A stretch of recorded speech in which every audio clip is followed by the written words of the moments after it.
Okay, so hello everybody. I am at historic Pensacola Village. I'm in our costume room. This is my place of work. I love being here. Everybody should come visit.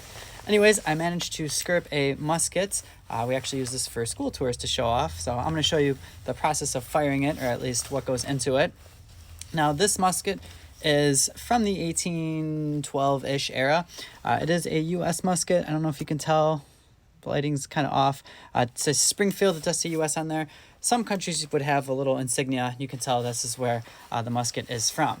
Now, the musket itself, if I go back right here, if I could take a screw, I actually could screw this off. This whole little mechanism comes off. The barrel also comes off, and then it's really just a piece of wood. These right here are called the barrel bands. Keeps the barrel on, so I can go ahead and fire this thing. Firing it, if you've ever watched old-timey videos or even movies, it takes a lot of work. What I've got here is I've got my gunpowder and my powder horn. That's what I'm going to use. Some people would have a pouch that they would wear, and in that pouch you'd have almost like little packets of gunpowder. So if I could hypothetically have one, that's when you see the people bite that open. And if they bite it open, or if I were to use my powder horn, which by the way, this was made out of a horn, probably from a cow, some sort of animal, doesn't really matter.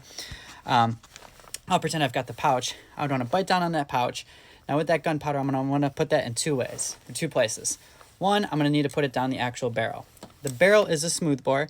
It's the reason this is a musket, not a rifle. Rifling would have those edges in it, and then what I would shoot would be more of like a football looking, like a mini ball from the Civil War.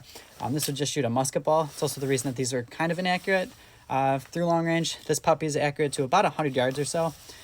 Anyways, I put the powder down here. I'm going to take my ramrod. If I can take this out, spin this around.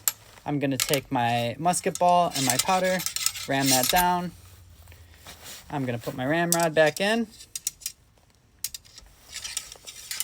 Like so. Perfect, perfect. Now I'm also going to put some gunpowder here. I'm going to cock this back. There we go. Needs to get a little oil there. And then what I would do is I've got powder. I've got everything loaded. And then if I hit the trigger, I was in half cock. So don't do that. If I pull the trigger, boom, that would ignite the powder. Everything inside would then explode. You can see even a little bit of smoke. Reason this is so long, by the way, I get asked, why are these so long? It's because the bullet needs velocity in order to even just move or be somewhat accurate. Per always, I'm running out of time. I could talk a lot more about the caliber and everything else about this musket. Look into it. It's pretty cool. Look into Pensacola. It's a pretty cool place. But hopefully you learned something. Per always, love you all.